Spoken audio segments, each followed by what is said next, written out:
فَبِأَيِّ آلَاءِ رَبِّكُمَا تُكَذِّبَانِ۔ تو اے گروہ جن و انس، تم اپنے پروردگار کی کون کون سی نعمت کو جھٹلاؤ گے؟ حضرت جابر رضی اللہ تعالیٰ عنہ سے روایت ہے کہ رسول اللہ صلی اللہ علیہ وسلم نے فرمایا، الغیبت اشد من الزنا،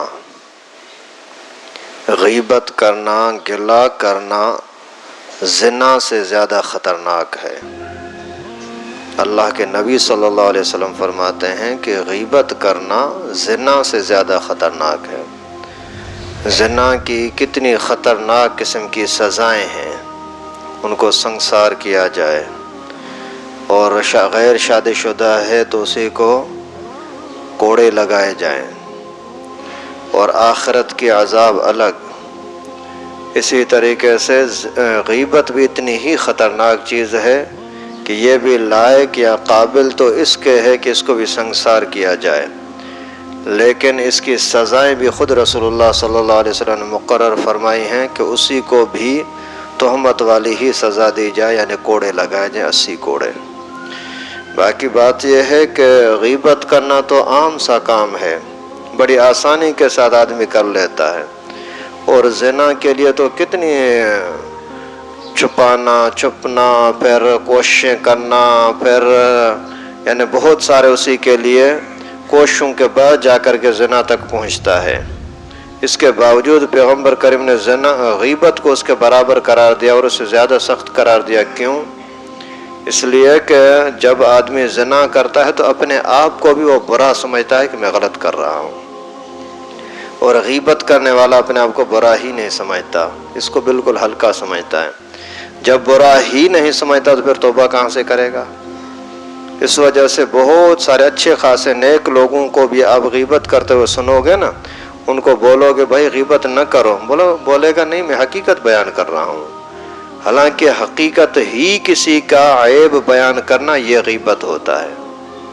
آپ نے کسی کو کوئی بھی برا کام کرتے دیکھا، وہ برا کام کسی کو بتاؤ، یہ غیبت ہے، اور اگر اس کے اندر وہ برائی نہیں ہے اور آپ نے کسی کو بول دیا کہ یہ ایسا کر رہا ہے تو یہ تو تہمت ہے۔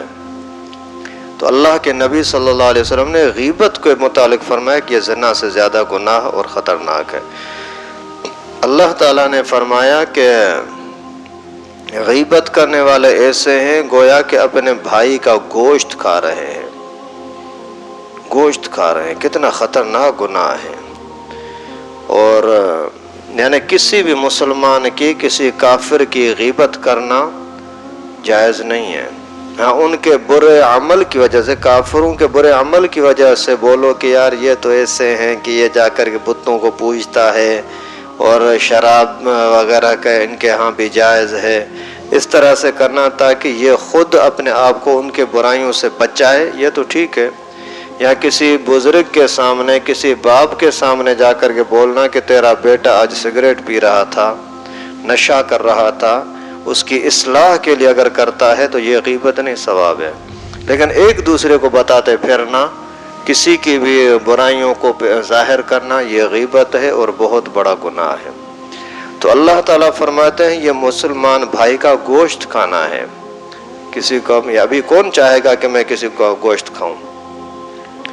اور پھر علماء نے لکھا ہے کہ کسی کی بھی غیبت حرام ہے، لیکن صحابہ کرام کی غیبت یا پھر علماء کرام کی غیبت یہ بڑی خطرناک ہوتی ہے۔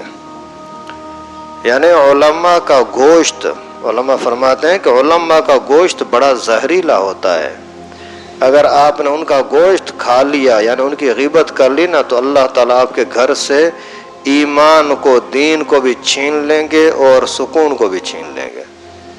اور باقاعدہ علماء نے کئی سارے واقعات لکھے ہیں کہ جو شخص علماء کو گالیاں دے رہا تھا، علماء کی گلہ غیبت کر کے نفرت پھیلا رہا تھا، موت کے ٹائم پر اللہ تعالیٰ نے ان سے ایمان چھین لیا۔ اور بزرگوں نے یہاں تک لکھا ہے کہ علماء کو برا بھلا کہنے والا آدمی، اس کو قبر کے اندر جا کر کے اس کو دیکھو تو اس کا چہرہ اللہ تعالیٰ قبلے سے پھیر دیتے ہیں۔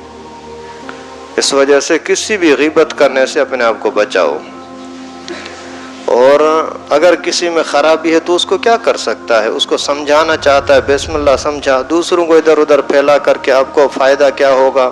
الٹا آپ کے غیبت کرنے کی وجہ سے آپ کے اعمال آپ سے چھین کر کے اس کو دے دیے جائیں گے۔ اس سے بڑی اپنے ساتھ ظلم اور زیادتی کیا ہوگی؟ آپ کبھی بھی نہیں چاہتے کہ اپنے مخالف کو اپنے جیب کے پیسے نکال کر کے دے دو، کوئی نہیں چاہتا مخالف کو کوئی پیسے دے دے، تو اپنی نیکیاں اسی کو دے دینا، یہ کون سی عقل مندی ہے؟ اللہ تعالیٰ سے دعا ہے کہ اللہ پاک ہم سب کو غیبت جیسے زہریلے خطرناک گناہ سے بچنے کی توفیق نصیب فرمائے، اس کے برائی کو سمجھنے کی اور اس سے نفرت کرنے کی توفیق نصیب فرمائے۔ وآخر دعوانا ان الحمد۔ لائک کریں ہماری ویڈیو کو، سبسکرائب کریں اور ساتھ میں بیل آئیکن کو دبانا نہ بھولیں۔